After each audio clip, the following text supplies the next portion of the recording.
पर्यावरण को बचाने का कार्य करती हैं, तो उसकी शुरुआत एक शिक्षा से होती है। तो आपकी शिक्षा कहाँ से हुई है? जी, मैं तो बालोद की हूँ। बालोद जो अभी नया ज़िला बना है। आपने अपना जो आपका एनजीओ आपका काम करता है, इसके में बताइए कि इसकी शुरुआत आपने कैसे की?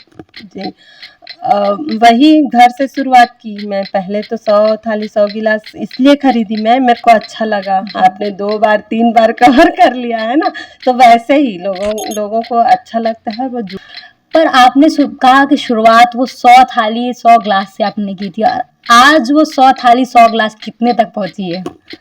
अब 100 थाली 100 गिलास मैंने खरीदा, फिर देखी कि कंटिन्यू डिमांड बढ़ रहा है और लोग फिर सगाई शादी में ले के जा रहे हैं, तो सगाई शादी में तो 500 चाहिए।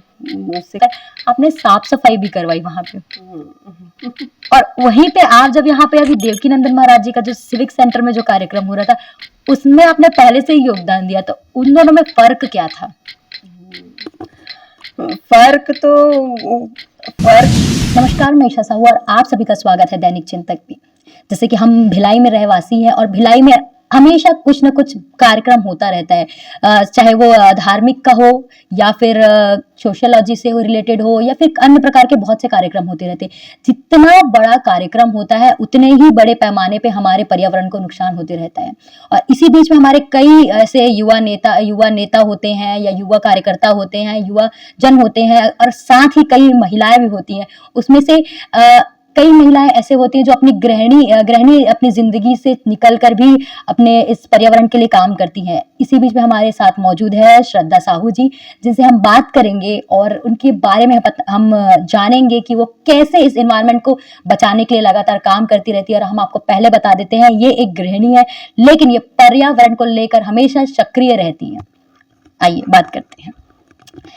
जी दीदी, सबसे पहले धन्यवाद, आपने हमको यहाँ दैनिक चिंतक की टीम को आपके घर में इनवाइट किया और इतना अच्छा आदर सत्कार किया। तो इस बीच में हम आपसे आपका परिचय जानेंगे, और आप हमारे जनता को बताइए कि क्या है आपका परिचय और कैसे आप महसूस करती हैं? जी, मैं श्रीमती श्रद्धा पुरेंद्र साहू, उमरपोटी जो भिलाई का ही एक पार्ट है, वहाँ पे रहती हूँ।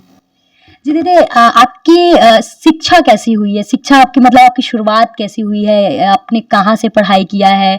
कैसे आप इस अभी जिस जगह पे आप लगातार पर्यावरण को बचाने का कार्य करती हैं, तो उसकी शुरुआत एक शिक्षा से होती है, तो आपकी शिक्षा कहाँ से हुई है? जी, मैं तो बालोद की हूँ। बालोद जो अभी नया ज़िला बना है, और मेरी पूरी पढ़ाई वहीं से हुई है, बालोद से। आपकी जो KG1 KG2 11 12th होता है, इस बीच में आपको कभी ऐसा लगता है कि क्या चीज़ में आपको फोकस होना चाहिए था? जैसे कि आप मैं अभी ये चीज़ को पहले ही पूछ ले रही हूँ, बाकी मैं अपने दर्शकों को डिटेल से आपकी ही उससे जानना चाहूँगी कि आप कैसे सक्रिय है इस पर्यावरण को लेके? अच्छा, बस ऐसे ही पढ़ाई तो बालोद से हुई, और मैं बहुत बड़ा परिवार था मेरा। सबसे बेसिक, और मैं अगर कृतज्ञ हूँ तो एक संयुक्त परिवार के लिए, कि मैं बहुत प्राउड फील करती हूँ कि मैंने एक ऐसा परिवार देखा जो बड़ा परिवार, और आज जो कुछ हूँ मैं अपने परिवार के हूँ। मतलब उससे मुझे जो शिक्षा मिली वो आज काम आ रहा है, चाहे वो सोशल हो, चाहे वो मतलब कोई भी एक्टिविटी जो हम धार्मिक चीज़ों में भी अगर मैं अपने आप को इन्वॉल्व करती हूँ, तो वो सारी चीज़ों को मैं देखती हूँ कि वो मेरे बचपन से जुड़ा हुआ है। और मेरी परवरिश भी ग्रामीण परिवेश और शहरी परिवेश दोनों में हुआ है, क्योंकि हमारा 2 जगह घर था, बालोद में और वहीं पर पास में एक गाँव है, तो वहाँ का भी मुझे सारा नॉलेज था छोटी थी तब भी।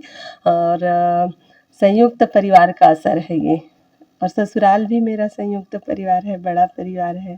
दीदी, जैसे कि अभी हमने बोला कि हम दर्शकों को बताएंगे बाद में कि कैसे आप क्या पर्यावरण को बचाने में क्या आपका योगदान है। तो अब मैं आपसे जानना चाहूंगी कि कैसा योगदान आप देती है इस पर्यावरण को बचाने में, और उसका इंस्पिरेशन आपको कहाँ से मिला? जी, मतलब मेरा तो क्षेत्र जो है ना भोजन है, और गृहिणी कहने से एक भोजन ही सबसे सामने हमारे दिमाग में आता है ना, कि घर को स्वच्छ सुंदर रखना और भोजन तो ये गृहिणी का एक सार्थक रूप है।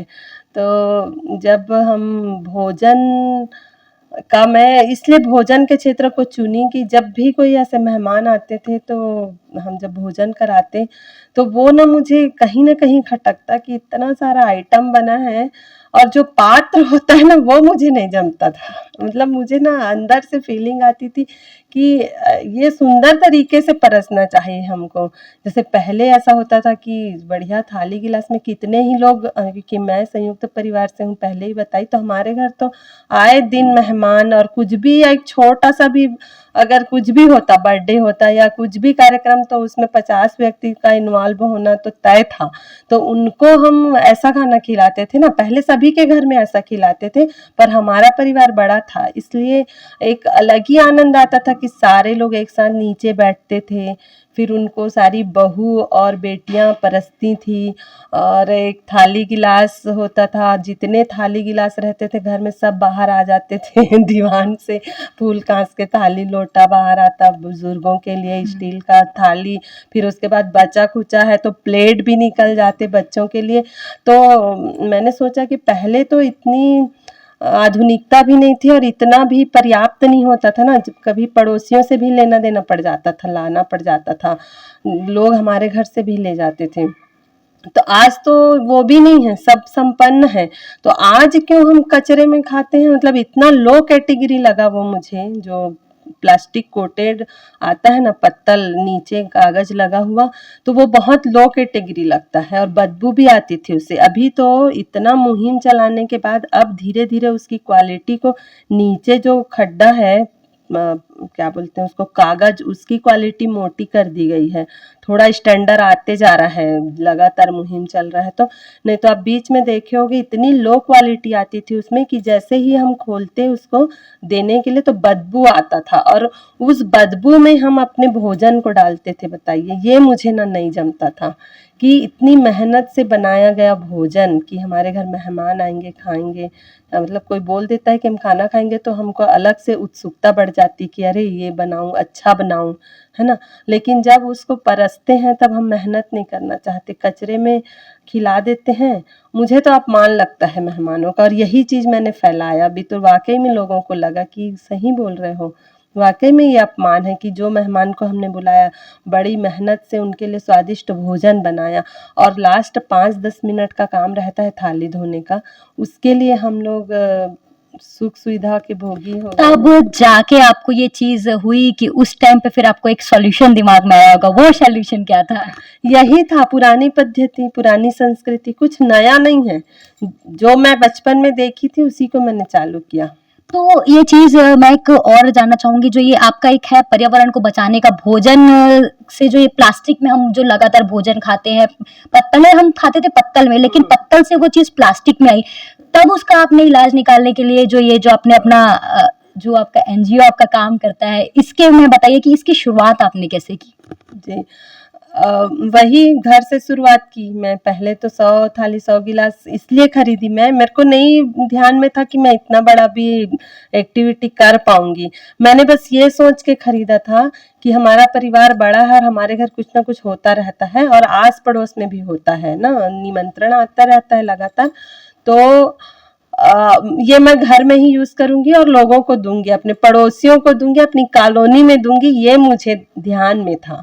और मैंने वैसा किया भी, जब अपने घर दिवाली में कुछ ऐसा सेलिब्रेशन की तो मैं मुझे याद है कि मैं सबको थाली में खिलाई थी। पूरे हम लोग करीब 30-35 लोग हो जाते हैं परिवार के, तो सबको थाली में खाना खिलाई थी और मैं बोली कि ये काम किसी को ओवर ना लगे, मेहनत ज़्यादा है, तो मैंने खुद वॉश भी किया था, मुझे बहुत बड़ा सुकून मिला था।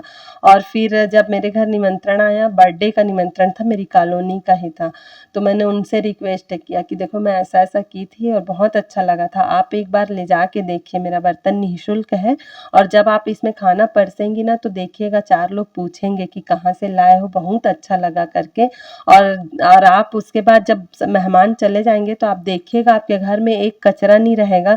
जो हम बाल्टी में भर के कचरा रखे रहते हैं ना, प्लास्टिक का चम्मच, कटोरी, बदबूदार पत्तल, डिस्पोज़ल, वो कितना भर जाता है और उसको फिर हम बाहर ले जाके फेंक देते हैं तो वो उड़ते रहता है, क्योंकि वो गीला रहता है, तुरंत तो आप जला नहीं सकते। अगर जलाते भी हो तो आप वायु प्रदूषण करते हो। और नहीं जलाते, फेंक के आ जाते हो तो उड़ के पूरी मिट्टी में फैल जाती है और दिन ब दिन मिट्टी में प्लास्टिक की मात्रा बढ़ते जा रही है। ये भी हम लगातार पढ़ ही रहे थे, न्यूज़ में सुन रहे थे। तो वैसा मैंने उनको कहा, तो वो तो एकदम खुश हो गई कि वाक़ई में, और नया-नया थाली गिलास है, वाक़ई में खाना खिलाने में आनंद आएगा। और मैंने कहा कि आप 500 रुपए का तो लाओगे ही ना कचरा खरीद के, तो 2 लेबर लगा लेना 200-200 रुपए का, तो फिर भी आपका 400 रुपए बच रहा है, 100 रुपए का एक्स्ट्रा पानी-वानी का खर्चा लगेगा, ऐसा मैंने उनको समझाया। तो वो सहज ही स्वीकार की और फिर लेके गईं। फिर जब वहाँ से जब रिपोर्ट आया ना कि वो फ़ोटो वगैरह भेजी मुझे, मैं नहीं जा पाई थी उसमें। तो जब फ़ोटो भेजी और फिर लोग वहाँ से जुड़ते गए कि आप कहाँ से लाए हो, मेरे यहाँ भी ये कार्यक्रम है, मैं भी ले आ सकती हूँ क्या, ऐसा। फिर लोग मुझे किराए के लिए भी पूछने लगे, पर मुझे किराया मैं इसलिए नहीं ली कि लोग कहीं डिमोटिवेट ना हो जाए कि अरे यहाँ भी पैसा दे रहे हैं, वहाँ भी पैसा दे रहे हैं, उससे अच्छा कचरा ही लाएँ करके। दीदी मैं एक सवाल हमेशा मेरे दिमाग में आता है और ये चीज़ होती भी है अक्सर कि जब आप कुछ बुरा काम करने जाओ या कुछ मौज मस्ती के लिए काम करने जाओ तो कुछ भी अड़ंगे नहीं आते, लेकिन जब एक इंसान या कोई भी चीज़ें होती है, जब हम कुछ अच्छा करने को जाते हैं, किसी की भलाई के लिए करने जाते हैं, उसमें हज़ारों चीज़ें आती है सामने, अड़ंगे बनते हैं और आप तो एक एनवायरमेंटल जो चीज़ें बचा मतलब सेव करना जो हर कोई इंसान लगा है लेकिन नहीं कर पाता है, तो इसमें आपको किस प्रकार की परेशानी सामना करना पड़ा? अब देखो हर काम मतलब बोलते हैं ना कि अग्नि परीक्षा से गुजरना पड़ता है, तो वैसा भी हुआ है, लेकिन मैं बताऊंगी नहीं क्योंकि वैसा हुआ है, लेकिन जब उसका रिजल्ट आया है तो वो मेरा एकदम सारा टेंशन दूर हो जाता है, इसलिए मैं उसको याद नहीं रखती हूँ। सबसे बड़ी बात तो परेशानी तो आती है छोटी मोटी, लेकिन वो एकदम मस्त सॉल्व हो जाती है। पूरी टीम भिड़ी रहती ना, जैसे आप जाने तो आपको अच्छा लगा, आपने 2 बार 3 बार कवर कर लिया है ना, तो वैसे ही लोगों लोगों को अच्छा लगता है, वो जुड़ते जाते हैं। तो इसलिए कहीं कोई परेशानी नहीं आती, थोड़ा बहुत हो जाता है ऊपर नीचे, तो वहाँ पे हम मेहनत कर लेते हैं। कई बार हम खुद थाली धोते हैं, खुद गिलास धोते हैं। मेरे यहाँ कोई गिलास लेने आता है तो मैं देखती हूँ नया है, कुछ है, कोई तो बोलते हैं कि दो दीदी हम धो के जाएंगे, लेकिन कोई फर्स्ट टाइम आया है उनको अब आप गंदा गिलास दे दिए, जैसे कई दिन से कोई धो के नहीं लाते, कई बार कई लोग वॉश भी नहीं करते, ऐसी पानी से धो के ला देते, तो वैसे आप नहीं दे सकते। फिर वो क्या करेंगे, गंदा है नहीं धो, कब धोतेंगे, कब धोएंगे तो कब देंगे, ऐसा करके वो रखा का रखा रह जाएगा, यूज़ नहीं करेंगे। तो मैं अपने घर के कामों को छोड़ के मैं उस पूरे 200-300 गिलास को धो के फिर देती हूँ कि आप ले जाइए और यूज़ कीजिएगा करके। तो होता है दिक्कत तो, लेकिन कैसे करोगे, टिके हैं टिके रहेंगे, आगे भी करते रहेंगे। दिक्कत से ज़्यादा आपको बोला जाए तो जो सुकून इस थाली और प्लेट को यूज़ किया जाता है तो मिलता है। हाँ, बस आप यही देख लो ना कि हम रोज़ तो अपने घर में प्लास्टिक में खाना नहीं खाते ना, हम अपने बच्चों को नहीं खिलाते, अपने घर में माता-पिता को रोज़ प्लास्टिक में नहीं खिलाते, तो हम मेहमानों को क्यों प्लास्टिक में खिलाते हैं, ये भी एक बड़ा विषय है। और रही बात सुख-सुविधा की, तो मेरे हिसाब से आप 4 लोगों को खिलाएँ चाहे 400 लोगों को खिलाएँ, 400 लोगों को खिलाएँगे तो आपको 400 हैंड्स मिलते हैं हेल्प के लिए, 4 लोगों को खिला रहे हो तो 4 लोगों का है। अभी दिक्कत क्या हो रहा है कि लोग ना जो बोलते हैं ना जन भागीदारी वाला काम जो नहीं होता है, मिल-जुल कर करने वाला, उसमें कमी आई है।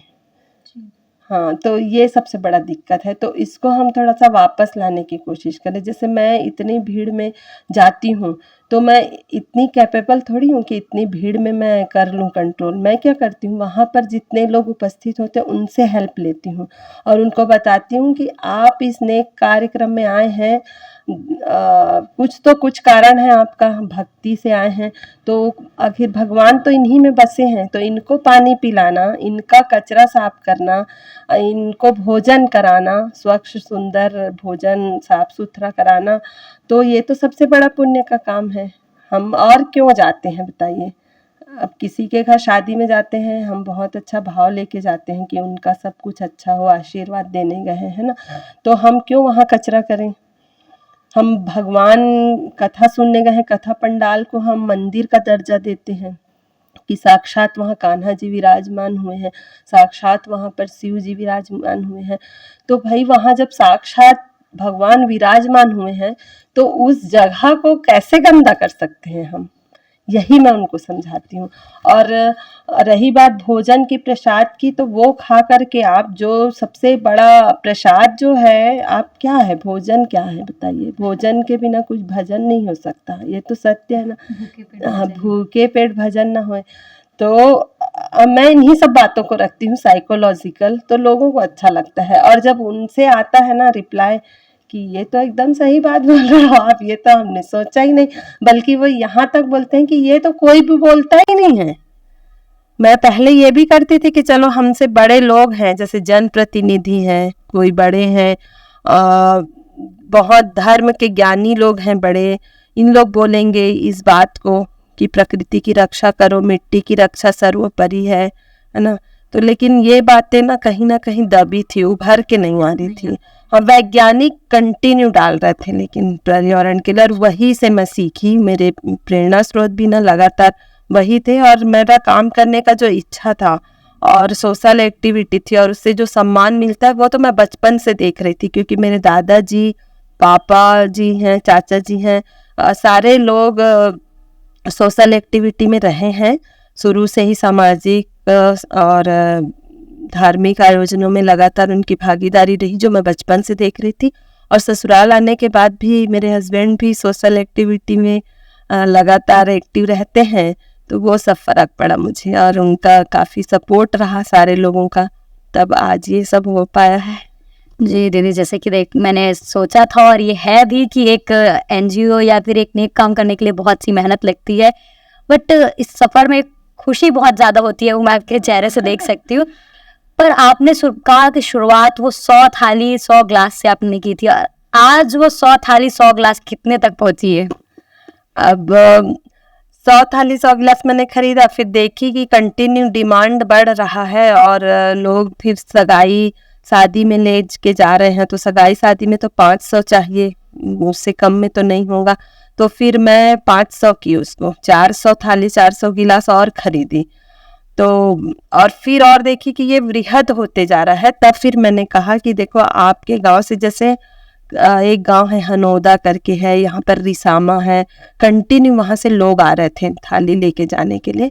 तो मैं उसी गांव में गई और वहाँ पर मैंने जागरूकता किया कि आपके गांव से ये फैमिली है, जो कुछ भी कार्यक्रम होता है तो मेरे पास थाली गिलास लेने के लिए आते हैं, इतनी दूर से लाना ले जाना करते हैं, और आपके गांव में और भी लोगों को पसंद आ रहा है, तो आप पंचायत फंड से आप बर्तन खरीदिए और अपने गांव को प्लास्टिक मुक्त बनाइए। क्योंकि जब आपके गांव में कोई भी आयोजन हो रहा है, शादी, सगाई, कथा या छोटा मोटा जो भी आयोजन होता है, तो उससे कचरा ही हो रहा है ना। आप ही के गांव का नाली भर जाता है प्लास्टिक के कचरे से, तालाब में चले गया तो तालाब का पानी दूषित हो रहा है, मछलियाँ जो है वो गंदा जो केमिकल है प्लास्टिक का उनके तक जा रहा है। हमारी जो पशुधन है, गौ माता, बैल बछड़े जो भी हैं, वो भी उस पानी को पी रहे हैं। तो कहीं ना कहीं तो नुकसान हमारे गांव को ही है ना। और फिर हम एक एक लोग ऐसा रोज कचरा करते हैं, फिर उसको पंचायत फंड से साफ भी कराते हैं, तो टोटल आर्थिक नुकसान भी बहुत ज़्यादा हो रहा है इससे। तो ऐसा मैं जा कर के सरपंच को या समाज के जितने प्रमुख लोग होते थे उनसे मिल करके बात करती थी। तो इसका रिजल्ट ये हुआ कि उन्होंने तुरंत अपने उसमें प्रस्ताव में रखा पंचायत में, और तुरंत खरीदी। इसके लिए मैं कई गांव के सरपंच जो हैं, मतलब नाम लूंगी तो बहुत लंबा हो जाएगा, पर दुर्ग ग्रामीण जो विधानसभा है या दुर्ग जिला बोल सकते हैं, जितने ग्राम पंचायत हैं, आपको ऑलमोस्ट 2-4 गांव को छोड़ करके सभी गांव में मिलेंगे बर्तन बैंक।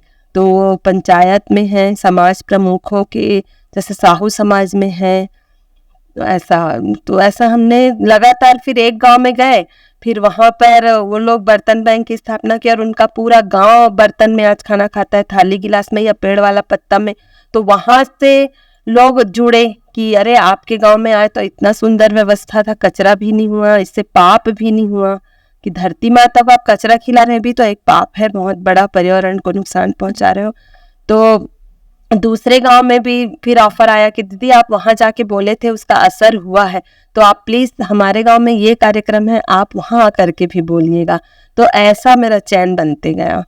और फिर हाँ दीदी मैं ये इसी में बोलूंगी चैन बनते गया। और मैं अभी यहाँ के घर पे हूँ, मैं देख सकती हूँ काफी अवार्ड्स मेरे को यहाँ पे दिख रहे हैं। तो मुझे थोड़े इसके बारे में डिटेल आप बता दीजिए कि क्या अवार्ड्स है, कहाँ के हैं और क्या कुछ है आपके इस अवार्ड्स के खजाने में। जी बस आशीर्वाद है सबका क्योंकि व्यक्तिगत होता है। पहले तो मैं व्यक्तिगत में ही करती थी, जैसे शादी सगाई में लगातार जाके जागरूकता करती थी। फिर उसके बाद अब धार्मिक आयोजन गांव-गांव में होते रहते हैं ना, रामायण हो गया, भागवत हो गया, तो इसमें भी मुझे बुलाया गया अतिथि के रूप में और अपनी बातों को रखने का मौका दिए गांव वाले, उसके लिए मैं हमेशा कृतज्ञ रहूंगी।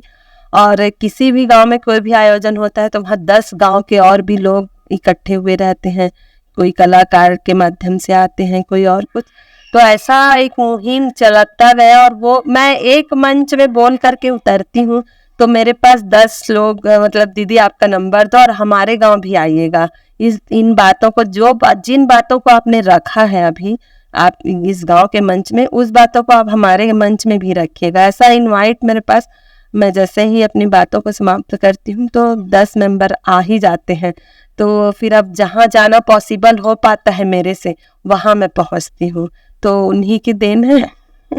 इसमें से मैं देख सकती हूँ कुछ वर्ल्ड रिकॉर्ड्स भी मेरे को दिख रहे हैं यहाँ पे, आप उसके बारे में मेरे को थोड़ा एक्सप्लेन करिए। आपकी अवार्ड से ही 2-4 मेरे पीछे मेरे को आप थोड़ा सा बता दीजिए ये कहाँ कहाँ किया, जैसे कि मैं तो देख सक रही हूँ पर मैं चाहती हूँ आप उसको बताएं कि आपकी उपलब्धि कहाँ तक पहुँची है। जी ये golden book of world record है जो शायद भारत में, शायद नहीं, उन्होंने बताया कि भारत में कोई नहीं कर रहा है। बोले कि सिंगल यूज प्लास्टिक तो बैन कर दी है सरकार, लेकिन उसका जब तक विकल्प नहीं मिलेगा, जैसे आप बोलो कि सिंगल यूज प्लास्टिक में खाना नहीं खाना है आपको, पर लोगों के मन में तो आएगा ना कि किसमें खाएं। तो वो हमने बताया कि आप पुरानी पद्धति को अपनाइए, थाली गिलास में खाइए, पेड़ वाले पत्ते में खाइए, तो वो किसी ने नहीं बताया है। तो उसके लिए ये golden book of world record में नाम दर्ज हुआ है। और कुछ ऐसा है जो बड़े नामों में से एक हो? वैसे तो सब मेरे लिए तो मतलब कई यहाँ पर नहीं भी है, वो भी मेरे लिए बड़ा है, कहीं से नहीं भी ले पाई, पर सम्मान तो बड़ा ही होता है ना, छोटा नहीं होता। तो ये भी है। और एक आप देख रहे हैं राष्ट्रीय तेली साहू महासंगठन, ये MP का है, विदिशा मध्य प्रदेश, वहाँ पे मैं गई थी। वहाँ पे बुलाए थे भैया रविकरण साहू जी के द्वारा, इनवाइट किया गया था कि छत्तीसगढ़ में आप बहुत ही अच्छा मुहिम चला रही हैं, तो MP में भी आप बताइए करके।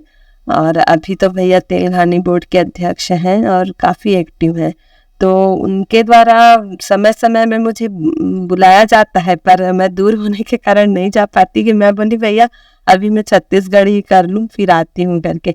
और महाराष्ट्र, राजस्थान और बिहार, इन राज्यों से भी अभी मेरे पास हैं कॉल्स, मतलब मेरे ऊपर है कि मैं कब जाऊँ।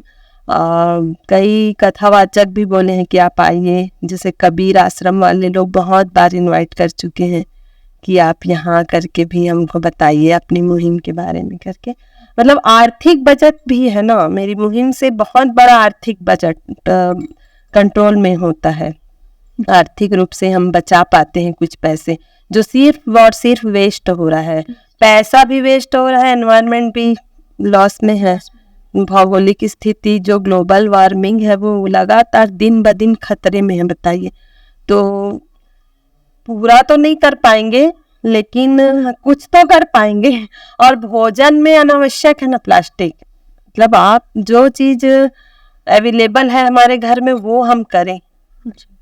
नहीं मैं एक ये चीज़ बोली, ये आपने बोला ये जो ये मुहिम है आपकी प्लास्टिक मुक्त, जो सरकार कितने साल से चला रही है, वो कहीं ना कहीं नाकाम होती है, नाकामी कहीं ना होती है। कुछ एक हम बड़ा करने जाते हैं तो परेशानियों का सामना करना पड़ता है उसमें। और ये है कि फुट प्रूफ नहीं हो पाता, जैसे कि बीच में सरकार की तरफ से लगा था प्लास्टिक बैन, थैली ही बैन करने का विचार आया था, उस जगह में आप अकेली खड़ी होती हैं और आपके विचार आते हैं कि प्लास्टिक की जगह थाली उपयोग करनी चाहिए। जो हमारा पुरानी पद्धति थी, हमारी जो पुरानी संस्कृति थी, आप उसको कहीं ना कहीं वापस ला रहे हैं इन्वायरमेंट को बचाने के लिए। जब इतने बड़े पैमाने की आपकी सोच होती है तो काम भी वैसा होना चाहिए। तो आप अकेले इस चीज को करती हैं कि आपके टीम मेंबर के कितने की टीम है, क्या पूछे, कितने की टीम होगी मैं आपकी? अकेले तो बिल्कुल नहीं करती हूँ। सबसे बड़ी बात, मैं सिर्फ विचार देती हूँ और जिनको पसंद आता है वो फिर साथ खड़े होते हैं। और इसमें सभी की भागीदारी है, मेरी जितनी टीम है वो सब मेहनत करते हैं, तभी हो पाता है। अकेले तो कुछ भी पॉसिबल नहीं है। और शासन प्रशासन की गलती नहीं है। देखिए, हमारा बड़ा जैसे घर का मुखिया होता है, वैसे ही हमारी सरकारें, चाहे वो केंद्र सरकार हो चाहे राज्य सरकार हो, उन्होंने हमारी जरूरतों को और हमारी जो भौगोलिक वार्मिंग, जो ग्लोबल वार्मिंग है, उससे जूझ पाने के लिए, उसको नियंत्रण में रखने के लिए नियम बनाती है, ना कि हमको परेशान करने के लिए, है ना। लेकिन लोगों का कहना यही होता है कि सरकार नियम बनाई है, सरकार किस लिए नियम बनाई है? जनता की भलाई के लिए तो नियम बनाई कि आपको ऑक्सीजन मिले, उसके लिए आपको बोल रही पेड़ लगाइए, आप लगा रहे हैं। आपको सिंगल यूज प्लास्टिक से धरती को नुकसान हो रहा है, जब मिट्टी पूरी खराब हो जाएगी तो पेड़ पौधे कैसे उगेंगे? फिर आपको ऑक्सीजन कैसे मिलेगा, पानी कैसे मिलेगा? उसके लिए आपको बोला जा रहा है, लेकिन आप उसमें ध्यान नहीं देते। ये आपकी कमी है, शासन की कमी नहीं है। जैसे कि मोदी जी ने कहा कि बाहर शौच नहीं करना है, घर घर में टॉयलेट होना चाहिए, आपने किया। मोदी जी तो आके नहीं किया, उन्होंने अपना विचार दिया तो आपने किया ना। तो वैसे ही तो आपको आगे बढ़ना है ना, जनता को ही आगे बढ़ना है। जैसे बोल रहे हैं कि पॉलीथीन लेके मत जाइए मार्केट, आप कपड़े का थैला लेके जाइए, लेकिन कोई नहीं करता। तो और क्योंकि कोई लेके ही नहीं गया है, तो अब सब्जी वाला भी अपना सब्जी नहीं बेचेगा क्या करेगा वो? या तो वो बोल देगा कि मैं समाज सेवा करूंगा, मैं झिल्ली नहीं रखता, तो उसके पास से नहीं लेंगे सब्जी, तो उसका पेट खराब हुआ ना, उसका पेट, बीवी बच्चे हैं तो कैसे? तो ये जनता को जागरूक होना चाहिए कि नहीं, झिल्ली में मैं नहीं लूंगा, मैं थैला लेके जाता हूँ घर। जैसे दूध के लिए चले जाते हैं लोग खाली हाथ और झिल्ली में लेके आते हैं। सबके घर डिब्बे हैं, लेकिन कोई डिब्बा लेके नहीं जाता। तो क्या करे आदमी? आखिर नियम इतने अच्छा नियम बनाती है सरकार, तो जनता उसको फिर नहीं ग्रहण करेगी उस नियम को, तो फिर क्या होगा? और जब पानी नहीं आता है, जब भूमिगत जल स्रोत नीचे जा रहा है लगातार, तब हम क्या बोलते हैं कि सरकार पानी की पूर्ति नहीं कर पा रही है। सरकार कहाँ से लाएगी पानी? एक छोटे से जगह में देख लो आप, सरपंच पानी की व्यवस्था नहीं करता है बोलते हैं, तो सरपंच कहाँ से पानी लाएगा? आप सोचिए, भूमि में पानी है ना, सरपंच तो पानी को नहीं निकाल सकता। ये सरपंच ऑक्सीजन दे सकता है क्या? बताइए। आप एक वोट दे के आप सोचते हैं कि हम एक वोट दे दिए, अब उनका काम है कि पानी का टैंकर भिजवा दे। कैसे आएगा पानी का टैंकर जब तक आप मिट्टी को ठीक नहीं रखेंगे? हाँ, जवाबदार हो सकते हैं वो भी थोड़ा 5%, लेकिन आप 100% जवाबदेही दे देंगे सरकार की, तो वो नहीं। जनता को खुद अपना समझना पड़ेगा, अपनी पीढ़ी के लिए पानी बचाएं, ऑक्सीजन बचाएं, उनके लिए व्यवस्था करें। जैसे मैं तो बहुत छोटा काम कर रही हूँ, ऐसा कुछ नहीं है, बहुत छोटा सा 1% भी नहीं कर रही है वैसे तो आप। मैं एक चीज और मैंने नोटिस किया है, मैंने देखा है आपके फेसबुक पे आप काफी एक्टिव होती हैं, तो मैंने भी उस चीज को देखा कि अभी जो हमारे कोडिया ग्राम में जो शिव पुराण कथा हुआ था, वहां पे बहुत पैमाने पे गंदगी हुई थी, प्लास्टिक डिस्पोजल्स की वजह से बहुत गंदगी हुई थी। वहां आपने ना ही केवल वो जो थाली और वो जो ग्लास होता है उसका आपने दायित्व दिया और निभाया, वो तो अलग मुद्दा होता है, आपने साफ सफाई भी करवाई वहां पे। और वहीं पे आप जब यहाँ पे अभी देवकी नंदन महाराज जी का जो सिविक सेंटर में जो कार्यक्रम हो रहा था, उसमें आपने पहले से ही योगदान दिया, तो उन दोनों में फर्क क्या था? फर्क यही था कि वहां पर भीड़ ज्यादा थी और आयोजन समिति जो थी ना, उनसे डायरेक्ट कांटेक्ट हुआ, उन्होंने परमिशन भी दिया, लेकिन जब वो किसी को ऑथराइज्ड किए ना, वो नहीं समझ पाए हमारा प्रोजेक्ट। उनसे हम सीधा कलश यात्रा के पहले दिन मिले, तो कहीं ना कहीं गड़बड़ा गया वहां पर, हमारा काम जो है वो नहीं हो पाया। सबने हाँ कहा, मैं 15 दिन पहले से कंटिन्यू कांटेक्ट में थी कि ऐसा ऐसा करना है, सब ओके था, लेकिन जहाँ जैसे पहुंचे काम करने के लिए, तो एकदम दूसरा फेस था हमारे पास, जिनको जीरो से बताना, समझाना और काम कराना बड़ा मुश्किल था। तो बहुत दिक्कत हुई मुझे कोडिया में। दिक्कत तो ठीक है, बट आपने साफ सफाई करवाई। हाँ, साइकोलॉजिकल इफेक्ट मैं जितना डाल सकती थी मैंने डाला, क्योंकि एक बहुत बड़ा हथियार कहना चाहिए माइक होता है ना, क्योंकि हम मैं अगर यहाँ से आवाज़ दूँ तो 5 लोग भी नहीं सुन पाएंगे भीड़ में, तो उसके लिए हमको हथियार के रूप में माइक रहता है। माइक एक ही बार में सारा मैसेज चला जाता है, तो वो भी वहाँ पर नहीं मिल रहा था। तो इस वजह से लोग पानी पाउच ले लेके आते थे, बहुत भर भर के गाड़ी में लाते, भोजन लेके आते, कचरे में परसते और फेंक के चले जाते थे। तो 2 दिन कंटिन्यू यही चला। फिर मैंने बहुत परेशान होकर बहुत रिक्वेस्ट करके जैसे तैसे माइक लगवाया। माइक लगाए तो मेरी बातें थोड़ी दूर तक जाने लगी, तो फिर लोग उस एरिया में नहीं बांटे, लेकिन जहाँ तक आवाज़ नहीं गई उधर कंटिन्यू चल रहा था। तो बहुत गंदगी हुई, लेकिन लगातार मैं कवरेज कर ही रही थी मेरे छोटे से मोबाइल और उसमें क्योंकि ना मीडिया वाले कंटिन्यू मेरे कांटेक्ट में थे, लेकिन वो भीड़ के कारण वहां तक नहीं पहुंच पाते थे, क्योंकि सब लोग कथा पंडाल में रहते थे। बालोद में भी यही हुआ। बालोद में भी एक बार जो कथा पंडाल के पास पहुंच गए पत्रकार, तो निकलना मुश्किल है ना। फिर जब यहाँ आते तक तो यहाँ का कार्यक्रम समाप्त हो जाता था, भोजनालय वाला। तो ऐसा मतलब मीडिया नहीं पहुंच पाती थी, पर और थोड़ा सा फील करते थे कि हम लोग नहीं पहुंच पाते। बोली कोई बात नहीं, मेरे से मैं जितना दिखा पा रही हूँ उतना, इसको सकारात्मक वे में लाने के लिए मैंने कचरा दिखाया। मेरा ऐसा कोई ऐसा टारगेट नहीं है, तो बिल्कुल भी नहीं। मैं पाप पुण्य को समझती हूँ, भगवान को बहुत मानती हूँ। तो जो हमारे धर्म को लौटा रहे हैं, संस्कृति को लौटा रहे हैं, हम उनके बारे में अपमान करके क्या करेंगे, ये हमारा उद्देश्य नहीं है। लेकिन धरती को बचाना हमारा उद्देश्य है, जो कचरा हो रहा है, और वास्तविकता को दिखाना ही है। एक मानव है हम लोग, तो एक सकारात्मक पक्ष को दिखाते हैं, तो नकारात्मक पक्ष को जब तक नहीं बताएंगे तो कैसे पता चलेगा लोगों को। जैसे मैंने कई बार बात की कि भैया जहाँ ये शिक्षा दी जा रही है, जहाँ के लोगों के द्वारा ये शिक्षा दी जा रही है, वहां पर क्या स्थिति होती है। बोले एकदम नील है, बहुत गंदगी है। आपको एक यहाँ तो पानी पिलाने वाले हमारे छत्तीसगढ़ में हजारों लोग वो पानी पाउच बांट रहे हैं, और आप बोल रहे हो तो आपकी बातों को भी मान रहे हैं। ड्रम वगैरह में मतलब पानी की सेवा दे रहे हैं, भले उनको पाप पुण्य समझ आए ना आए, पानी पाउच बांट के कचरा कर दे रहे हैं, लेकिन फ्री में पानी पिला रहे हैं। कहीं पे भी सेवा भाव नहीं होता। तो ये भी हमको मालूम चला, लेकिन बोले कि हम नहीं बोल सकते इन बातों को। और आप छत्तीसगढ़ में देखिए, भले प्रदूषण हो कुछ हो, लेकिन धर्म के नाम पे हमारे छत्तीसगढ़ के लोग इतने भोले भाले हैं कि फ्री में भोजन बांट रहे हैं, आपको पानी बांट रहे हैं। मतलब काफी हमारा छत्तीसगढ़ अलग है। छत्तीसगढ़िया सबसे बढ़िया जो बोला जाता है। दीदी तो मैं ये बोलना चाहूंगी, अब आखिरी में बात बोलना चाहूंगी अपने दर्शकों को। आप अपने इस हमारे चैनल के माध्यम से जो लोग हैं जो ये सब कार्यक्रम आयोजित करते हैं, जो आपसे कहीं ना कहीं इंस्पायर होंगे और हो रहे हैं, उनके लिए आप क्या कुछ कहना चाहेंगे? सभी से निवेदन करूंगी हाथ जोड़कर कि अनावश्यक कचरा ना करें। कचरा करके अपने घर को खराब कर रहे हैं। हमारी धरती हमारा घर है, और आप जिस तरीके से अपने घर को स्वस्थ सुंदर रखते हैं, घर वालों को स्वस्थ भोजन कराते हैं, बीमार न हो, तो वैसे ही मेहमानों को कराइए। चाहे वो जन्मदिन में आने वाले मेहमान हो, चाहे कथा पंडाल में आने वाले मेहमान हो, चाहे शादी में आने वाले मेहमान हो, उनको भी आप केमिकल युक्त भोजन मत कराइए। और आप मेहमानों को केमिकल युक्त भोजन कराते हैं और फिर धरती में कचरा फेंक के धरती को दूषित कर देते हैं, पर्यावरण को नुकसान पहुंचाते हैं। तो ये आपकी खुशी के कारण जो धरती को बोझ दे रहे हैं ना, वही बंद करने के लिए मैं निवेदन करती हूँ बार बार। बाकी आपको जितना जैसा खाना बनवाना है, जितने आइटम्स बनवाने हैं आप बनवाइए, पर भोजन का अपमान मत कीजिए, और भोजन देने वाली हमारी धरती माता का अपमान मत कीजिए।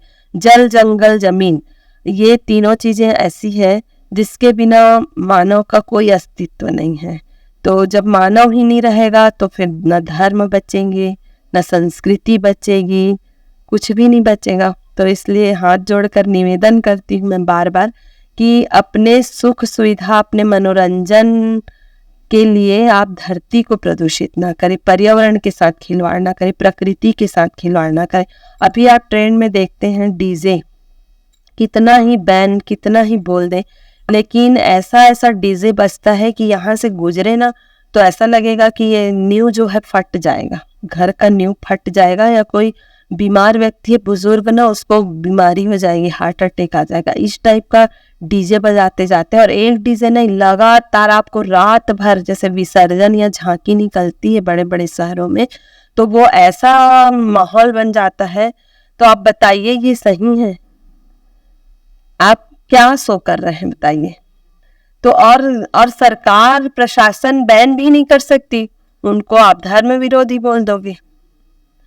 तो मतलब बहुत सारी चीजें हैं जो लोग न चाह के भी नहीं बोलते हैं।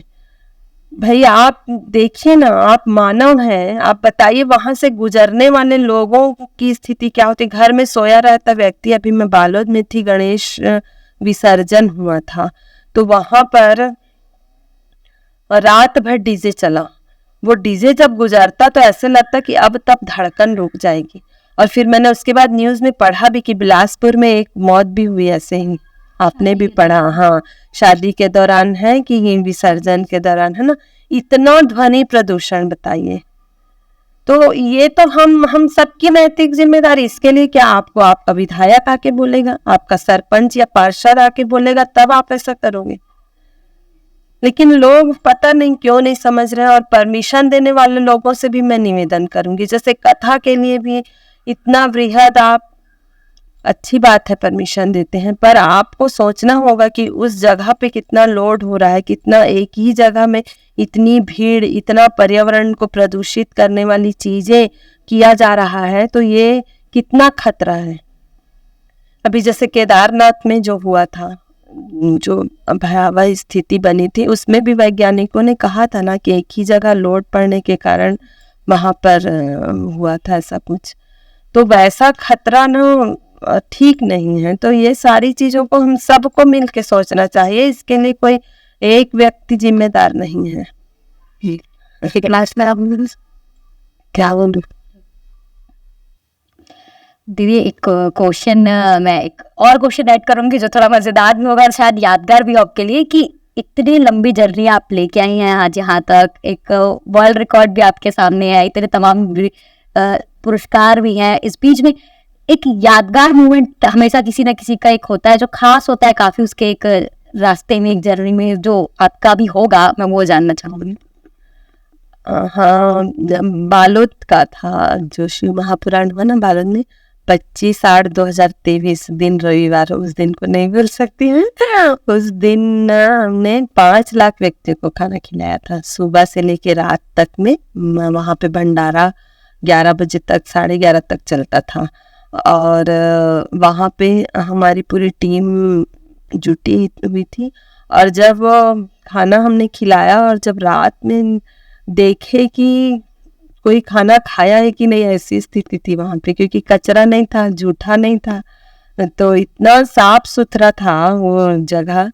तब हमको एहसास हुआ कि इतने लोग खाना खा ले। क्योंकि हमने जब पूछा भोजन बनाने वाले को, तो उन्होंने बताया कि 58 क्विंटल चावल बना था, और उसके साथ दाल और सब्जी का आंकलन आप लगाइए, तो अप्रॉक्स निकाले तो उस दिन 18 लाख पब्लिक तो वहां पर थी, बोले कथा सुनने के लिए। सबसे ज्यादा पंडित प्रदीप मिश्रा जी ने भी ये बात को कही थी कि सबसे ज्यादा बालोद में है अभी तक के कथा पंडाल में भीड़, 18 लाख की पब्लिक, रिकॉर्ड तोड़। और वैसी भोजनालय 5 लाख व्यक्ति शायद एक साथ कहीं खाना नहीं खाए होंगे अभी तक। और सफाई के नाम में तो था ही रिकॉर्ड तोड़, मतलब वो तो हर कोई बोल रहा था कि ऐसा तो 40 साल पहले देखे होंगे ऐसा भोजनालय, उसके बीच में तो कहीं देखा ही नहीं ऐसा कि एकदम थाली गिलास, मतलब प्लेट, फाइबर प्लेट और गिलास ही चला था। कहीं कोई पानी पहुंच नहीं, कहीं कोई खाना वेस्टेज नहीं। खाना बचता भी था, वो हम एक कंटेनर में लगातार माइक से बोलते थे कि कंटेनर रखा है उसमें डालिए, इधर उधर मत फेंकिए, भोजन का अपमान मत कीजिए। तो वो जनता मानती थी।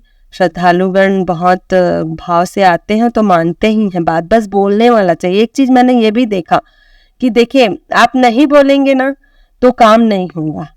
और एक मानव व्यवहार ये भी है, मैं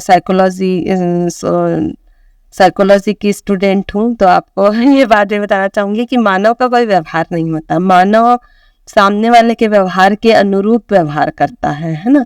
तो आप देखिए, एक साफ सुथरे जगह में आप बैठिए और आपको चॉकलेट दिया जाए, ठीक है, तो आप चॉकलेट निकालेंगे और मुंह में डालेंगे और उसका जो रैपर होगा, अगर आप साफ सुथरी जगह में बैठी हैं तो रैपर कहाँ जाएगा? आपके पर्स में। बस में कि इतने साफ जगह में नहीं फेंकूंगी, है ना, पर्स में डालेंगे। और आप गंदे जगह में बैठी हैं जहाँ पे 2-4 कचरा पहले से है, तो आप वहीं नीचे ही फेंकेंगे, साइकोलॉजी है ना।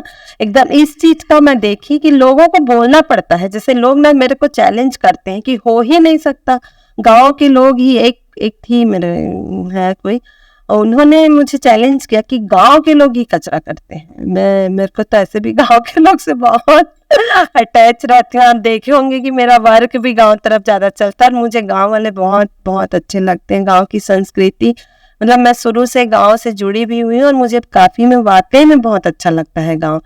तो मुझे ऐसा बोले थे ना, तो मैं फिर उनको बताई थी कि ऐसा नहीं है, कोई भी ऐसा नहीं होता। सूट बूट वाले एक बार कचरा करते हैं लेकिन गांव वाले नहीं करते हैं करके।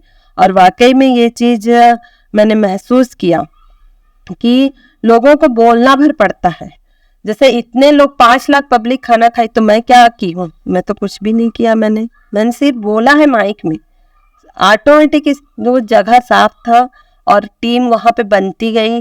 और वहां पर बालोद में जितने भोजनालय में हमारे टीम थे, उनको तो मैं जितना दंडवत प्रणाम करूं आपके चैनल के माध्यम से। मैं जितने लोग भोजनालय में सेवा दिए, और आयोजक समिति भी हमको फ्री हैंड वहां पर छोड़ी थी भोजनालय के लिए, तो दंडवत प्रणाम करती हूँ मैं उन सबको कि उन्होंने इतना अच्छा सहयोग किया।